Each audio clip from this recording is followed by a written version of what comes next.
Hello everyone, welcome back to subject empire. आज के इस वीडियो में हम लोग देखा जाएगा कि Bihar state paper 1 subject combination, जो कि एक बहुत इंपॉर्टेंट टॉपिक होता है। और उस पर आज हम लोग देखा जाएगा कि इस वीडियो में मैथ्स में, साइंस में और एसएसटी में कौन कौन से लोग सब्जेक्ट कॉम्बिनेशन से फॉर्म भर सकते हैं और कौन कौन से लोग सब्जेक्ट कॉम्बिनेशन किसका नहीं बन रहा है। तो हम लोग स्टार्ट करते हैं। देखिए, अगर आप मैथ्स से बात करेंगे, ये पेपर 1 9th और 10th के लिए है, तो मैथ्स तो आपका मेन होना चाहिए। मैथ के साथ अगर आपका physics, chemistry, electronics, computer science और स्टैटिक्स का कॉम्बिनेशन बन रहा है तो आप फॉर्म को भर सकते हैं। यानी कि मैथ के साथ मान लीजिए मैथ और फिजिक्स का कॉम्बिनेशन बन रहा है, मैथ और केमिस्ट्री, मैथ और इलेक्ट्रॉनिक्स, कंप्यूटर साइंस और स्टैटिस्टिक्स से आपका अगर कॉम्बिनेशन बन रहा है, प्लस आपका बीएड का डिग्री भी होना चाहिए कंप्लीट।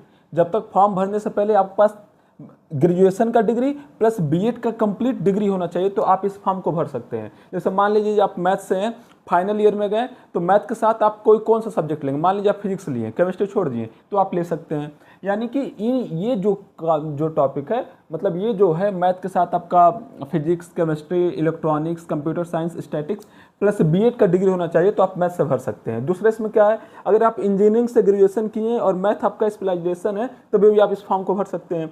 अगर बीसी आप कंप्यूटर साइंस से किए तभी भी आप मैथ से भर सकते हैं, यानी कि आप एलिजिबल हैं। तो आप देखिए आपका कॉम्बिनेशन में physics, chemistry, electronics, computer science और स्टैटिक्स में कौन सा बन रहा है। बीएड भी, यानी कि ये सब डिग्री होनी चाहिए आपके पास कंप्लीट। उसके बाद अगर हम साइंस की बात करेंगे, तो साइंस में आपका ग्रेजुएशन में या तो जियोलॉजी हो या बॉटनी हो या केमिस्ट्री हो, यानी कि geology plus botany plus chemistry, मतलब इनमें से कोई दो प्लस बीएड आपके पास होगा तो आप साइंस से भी भर सकते हैं। जैसे मान लीजिए जियोलॉजी प्लस केमिस्ट्री है और बीएड के आपके पास डिग्री है, तो आप साइंस से फॉर्म को भर सकते हैं। अगर आप उस साथ में बायो टेक्नोलॉजी और माइक्रोबायोलॉजी होगा, तो उसको ये वाले भी लोग स्टेट साइंस 9th 10th के लिए फॉर्म भर सकते हैं।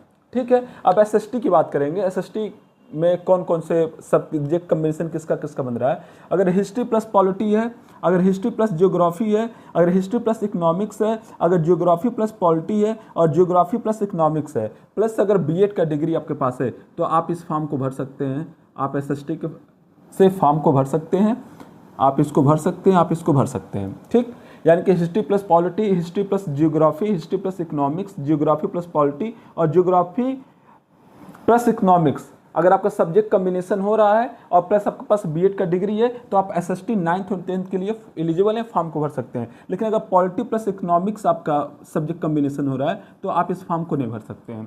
यानी कि हम लोग मैथ्स के बारे में जाने, मैथ तो आपका मेन होगा। मैथ के साथ अगर ये आप इसमें से जो कोई एक, यानी कि दो होना चाहिए, मैथ के साथ फिजिक्स, तो आप एलिजिबल हैं मैथ के लिए।